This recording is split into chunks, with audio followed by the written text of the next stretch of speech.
Halo, Assalamualaikum teman-teman. Ketemu lagi di obrolan kita yang kesekian ya.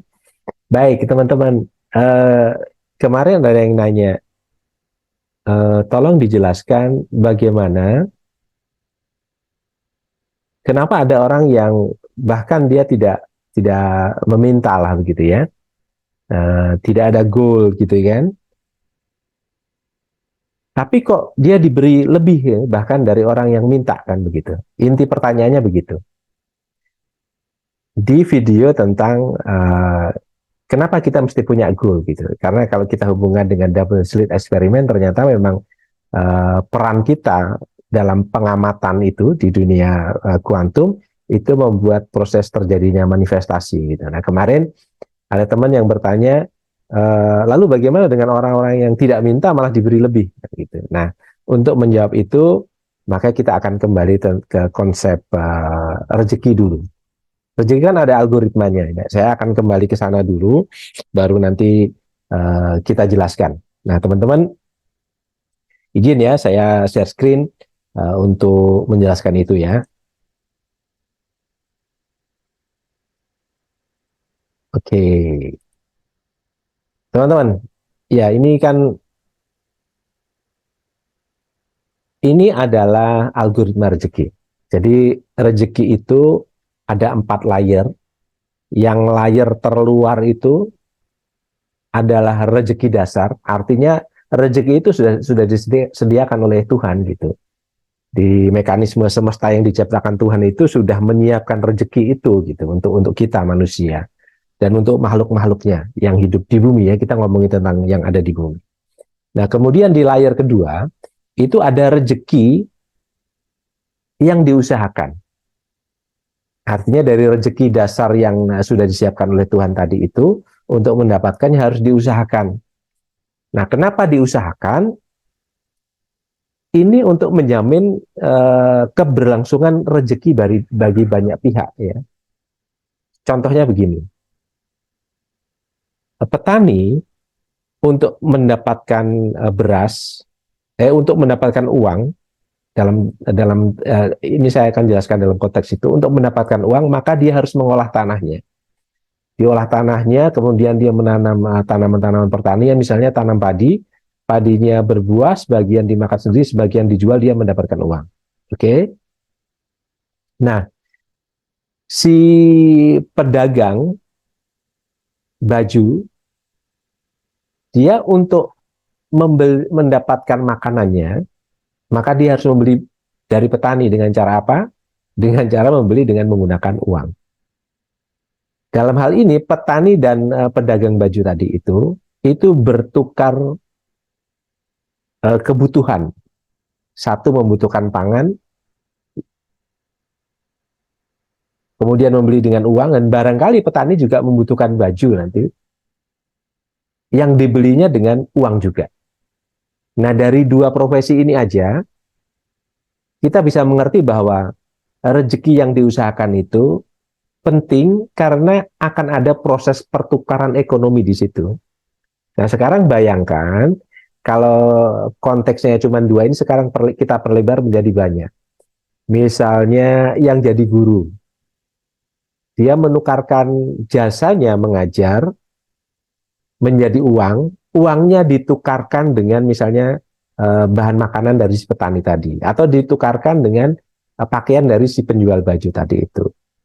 Nah, kemudian ada misalnya selain guru apalagi, pengusaha, polisi, tentara, apapun itu ada karena ada proses yang namanya mekanisme rezeki yang harus diusahakan.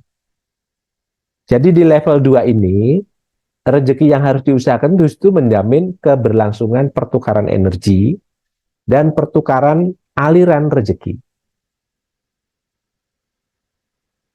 Nah, di level 3 itu ada namanya rezeki karena bersyukur. Rezeki bersyukur ini sebenarnya orang yang sudah merasa mendapatkan peran di rezeki level 2 rezeki karena usaha tadi itu, maka dia mensyukuri bahwa dia mendapatkan peran di situ. Dia tidak gampang iri ya, tidak gampang iri karena dia mensyukuri bagiannya sebagai profesi-profesi tadi itu yang bekerja di bidang itu. Dia menerima, mensyukuri, dan ketika mensyukuri, maka rezekinya akan ditambah. Jadi kalau di level 2 itu orang akan mendapatkan rezeki dari apa yang dia usahakan, kalau di level 3 itu sudah naik levelnya dari sekedar mengusahakan sekarang mensyukurinya. Dia menyadari perannya kemudian mensyukuri perannya itu sehingga ketika dia bekerja yang adalah enjoy karena mensyukuri perannya, dan ketika enjoy itu otomatis level kesadarannya naik, dan ketika level kesadarannya naik maka nikmatnya akan ditambah, nikmatnya akan ditambah karena sebagaimana kita tahu di teori level kesadarannya David Hawkins bahwa seringkali masalah finansial seseorang itu bukan karena skillnya, tetapi lebih pada level kesadarannya. Jadi semakin level kesadarannya tinggi, maka eh, level kerejekiannya juga akan tinggi, bahkan lebih tinggi dari yang level kesadarannya rendah. Nah teman-teman, algoritma rezeki ini juga begitu. Jadi algoritma yang tertinggi di di level keempat, di layer keempat, ini adalah rezeki yang didapatkan karena orang itu berserah gitu. Dan barang siapa yang bertawakal kepada Allah, niscaya Allah akan mencukupkan keperluannya. Bahkan dari jalan yang tidak disangka-sangka. Nah, di level ini bukan lagi sekedar bersyukur, dia sudah menapaki semua. Jadi dia tahu bahwa ada rezeki dasar, bahwa semua dijamin rezekinya, semua makhluk dijamin rezekinya, bahwa untuk mendapatkan rezeki itu kita harus berkontribusi bagi mekanisme semesta ini, bertukar energi, bertukar jasa, bertukar kemampuan yang dimiliki dengan kemampuan yang dimiliki orang lain, bertukar ekonomi antara satu orang dengan orang lain, itu disadari oleh orang yang duduk di level rezeki level 4 ini. Dan ketika dia di level 4 ini, yang di level 3 tadi bersyukur ya, dia sudah bersyukur, mensyukuri perannya, menyadari itu, dan kemudian di level 4, dia sampai di level ini adalah berserah. Artinya ketika dia sudah melakukan perannya dengan baik, mensyukuri perannya dengan baik, maka rezekinya diserahkan pada Allah. Dia tidak lagi berfokus pada nanti aku dapatnya berapa, apa yang aku dapatkan, kan seperti itu. Dan biasanya orang-orang yang sudah duduk di level rezeki level 4 ini dia level kesadaran sudah tinggi, di atas angka 500. Itu di atas level welas asih ya biasanya. Nah, orang-orang yang sudah di level kesadaran tinggi, di atas level welas asih, sukacita, damai, dan tak terhingga itu, biasanya keinginannya sudah tidak sebanyak orang-orang yang level kesadarannya di bawah itu. Dan level kesadaran di bawah itu umumnya itu berada di level rezeki 3, 2, dan ada juga yang di level rezeki 1, terutama yang di force itu biasanya ada di 1 dan 2. Kalau di 3 itu sudah masuk power, tetapi belum sampai ke level welas asih. Nah, kalau di 4 ini biasanya level welas asih ke atas.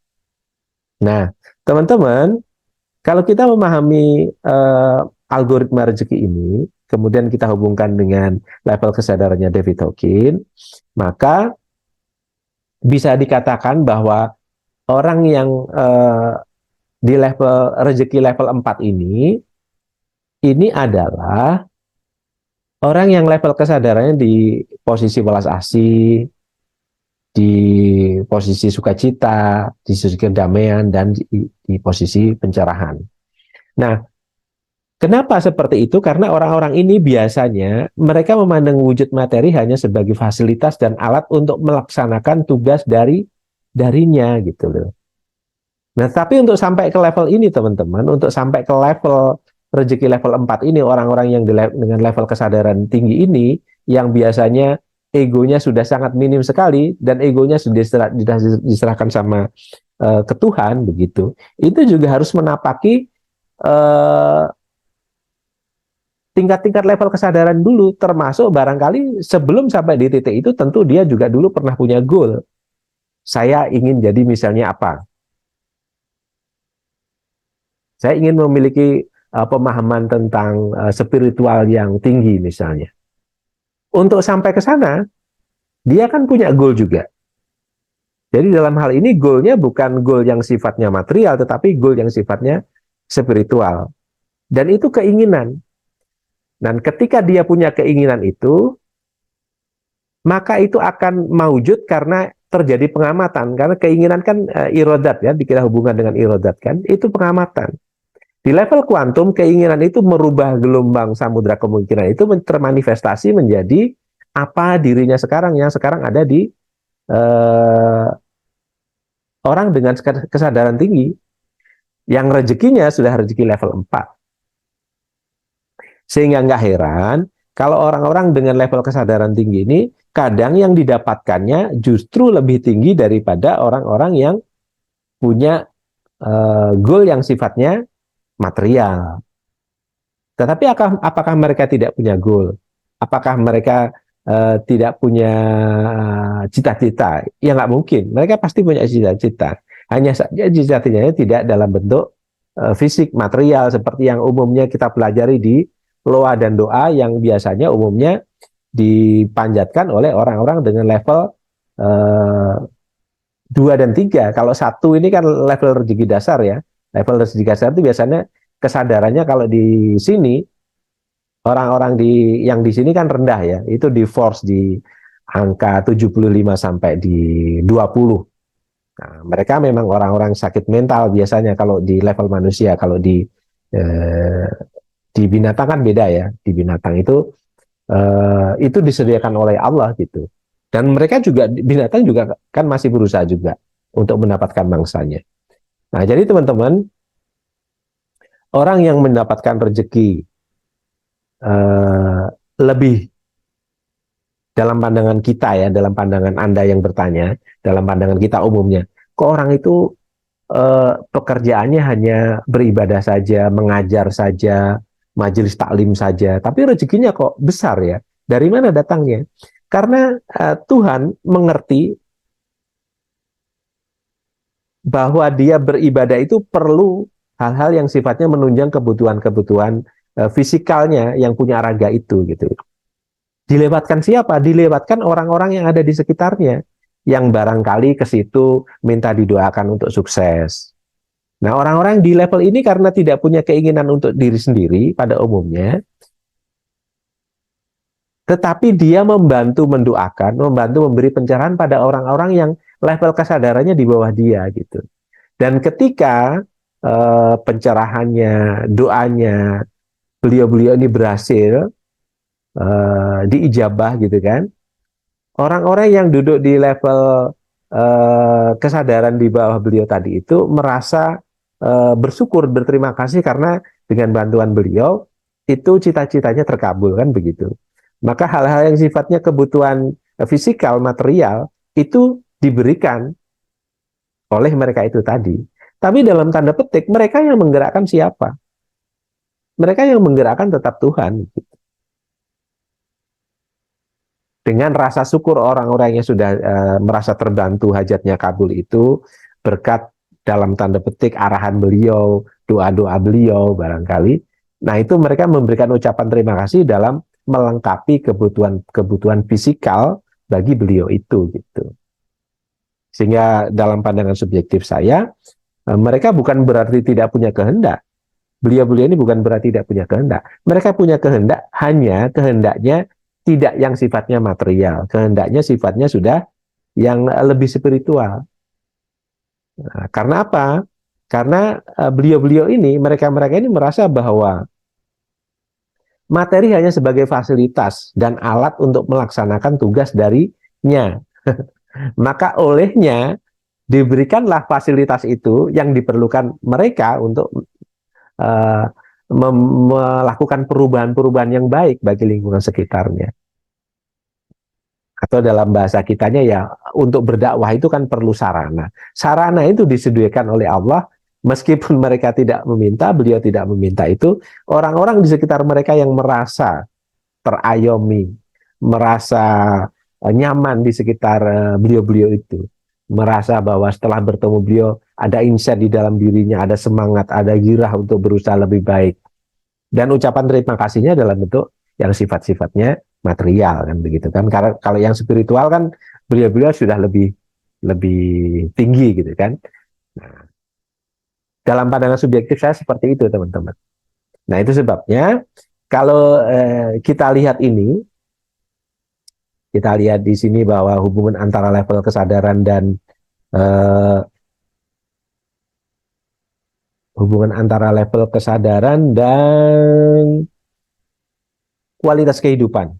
Tadi kan yang di level 4 kan antara ini ya, antara welas asih ini cinta, sukacita, kedamaian, dan pencerahan. Beliau-beliau itu ketika sudah di level ini biasanya keinginan-keinginan yang sifatnya material itu sudah hampir nggak ada gitu. Karena di sini itu sudah mulai melangit, jiwanya itu sudah mulai melangit teman-teman. Tapi ketika mulai melangit, Allah justru menggerakkan orang-orang yang di level ini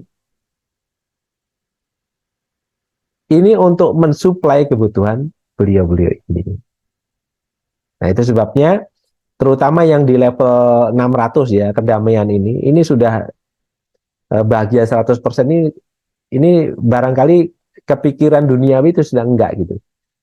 Tetapi justru karena ketidakkepikiran itu Allah kan sudah berjanji orang yang bersorah itu mereka nggak perlu memikirkan kebutuhannya kan, kebutuhannya sudah dipenuhi kan. Dengan cara apa? Dengan menggerakkan hati orang-orang yang bersyukur di sini, yang di rezeki level 3 itu tadi. Nah, mudah-mudahan dengan ini bisa bisa menjawab pertanyaan itu ya. Dan kalau kita hubungkan di konsep ini, nah teman-teman, konsep level kesadaran itu kan sebenarnya ada 4 tingkat ya, 4 level kesadaran. Orang-orang yang di level bawah ini orang-orang yang dikendalikan ego. Ini contoh yang merah ini adalah biasanya mereka akan bilang seperti ini, saya ini adalah korban kehidupan. Jadi saya merasa tidak punya pilihan, saya sekedar menjalani hidup untuk bertahan hidup. Takdir saya sudah begini. Nah itu biasanya orang yang suka mengeluh, suka ya sudah takdir saya sudah begini ya sudah. Itu sebenarnya hanya hanya ekspresi bahwa menunjukkan ego mereka masih tinggi gitu. Level kesadarannya masih rendah, wawasannya kurang, sehingga dia merasa bahwa dia tidak berdaya gitu. Bahwa dia dikendalikan oleh sesuatu yang hal-hal yang di luar kendalinya gitu, terutama hal-hal yang sifatnya materi. Nah, di level kesadaran kedua yang kuning ini sudah lebih baik. Ini mereka akan bilang seperti ini, saya pelaku kehidupan, saya harus menentukan kehidupan saya sendiri. Saya yang bertanggung jawab terhadap kehidupan saya, semuanya ada karena saya yang melakukan. Nah ini kalau di level rezeki, itu level rezeki karena diusahakan. Nah orang-orang di level ini salah-salah, nanti dia bisa menjadi orang yang songong gitu. Karena dia merasa apapun yang dia dapatkan dalam kehidupan itu atas usahanya gitu, bukan atas rahmatnya Tuhan gitu, bukan atas belas kasih Tuhan. Nah yang lebih baik tentu yang di level 3. Jadi dia merasa bahwa saya adalah kontributor semesta, saya diciptakan untuk berkontribusi pada mekanisme semesta yang diciptakan Tuhan. Saya percaya bahwa peran saya sudah dilengkapi dengan pemenuhan kebutuhan saya. Nah ini rezekinya level syukur nih di sini. Nah yang tertinggi tentu di level kesadaran 4. Saya adalah semesta. Saya melihat Tuhan hadir pada apapun yang saya lihat. Nah ini orang yang sudah paham banget ini. Karena wajah Tuhan itu ada di mana-mana. Dia mengerti konsep Tuhan dan alam semesta ini, mengerti bahwa semesta ini sebenarnya adalah manifestasi Tuhan itu sendiri begitu. Saya merasa semuanya terhubung, semua adalah satu, semua digerakkan oleh welas asih Tuhan dan saya adalah bagian dari yang satu itu. Itu sebabnya mereka merasa bahwa apapun yang sifatnya material, sifatnya fisikal, yang bisa terlihat itu hanya sebagai alat saja baginya, bagi Tuhan untuk menebarkan kemakmuran dan kesejahteraan bagi umatnya. Nah, orang di level ini, dalam hal ini kan kalau di level kerejekian, di level yang tertinggi kan, di level di layer 4 tadi itu, rezeki karena berserah. Nah, seperti yang saya jawab sebelumnya, justru kebutuhan mereka, kebutuhan fisikal mereka, itu pada umumnya itu dicukupi oleh Tuhan dengan cara menggerakkan orang-orang yang ada di sini, di saya kontributor semesta ini. Dan biasanya orang-orang di level sini secara kerejekian lebih bagus daripada orang yang di sini gitu. Ataupun kalau ada orang yang di sini lebih bagus dari mereka yang di sini, mereka yang di sini biasanya kemerungsung dan ujung-ujungnya nanti mengalami masalah dalam kejiwaannya. Nah, kalau yang di bawah dua ini, 2 dan 1 ini dikendalikan oleh ego, kalau yang 3 dan 4 ini digerakkan oleh kesadaran dan welas asih. Nah, jadi begitu teman-teman. Jawaban yang bisa saya berikan dalam pandangan subjektif saya seperti itu. Kenapa kok orang-orang yang hanya mengingatnya, bahkan nggak minta macam-macam seperti yang orang punya goal tadi itu, kok sometimes itu diberi lebih daripada yang punya goal yang jelas. Nah, teman-teman, bagaimanapun itu kan pandangan versi kita. Kita melihat orang itu loh, cuman punya majelis taklim, cuman ngajar tentang hal-hal yang sifatnya menumbuhkan kesadaran orang lain. Tetapi uh, secara material kan terpenuhi. Dan teman-teman banyak melihat seperti itu kan? Ya jawabannya itu, kalau dalam pandangan subjektif saya. Nah tentu teman-teman boleh punya pandangan versi teman-teman sendiri, tidak sama dengan pandangan saya pun tidak masalah. Jadi justru ada channel ini dibuat untuk kita berdiskusi, kita punya sudut pandang yang berbeda, itu adalah satu kebaikan. Dengan begitu akan terjadi pertukaran pemahaman. Mudah-mudahan apa yang saya jelaskan ini bermanfaat dan menambah database ilmu pemberdayaan diri teman-teman untuk menjadikan kita semua, saya dan teman-teman, menjadi lebih baik. Harapan saya tentu itu, dan mudah-mudahan ini menjadi tempat ngobrol yang kondusif lah ya, yang konstruktif gitu. Baik teman-teman, sampai ketemu lagi nanti di video-video berikutnya. Mudah-mudahan apa yang saya sampaikan bisa membawa manfaat bagi teman-teman dan bagi saya pribadi dan bagi kita semua. Terima kasih. Assalamualaikum warahmatullahi wabarakatuh.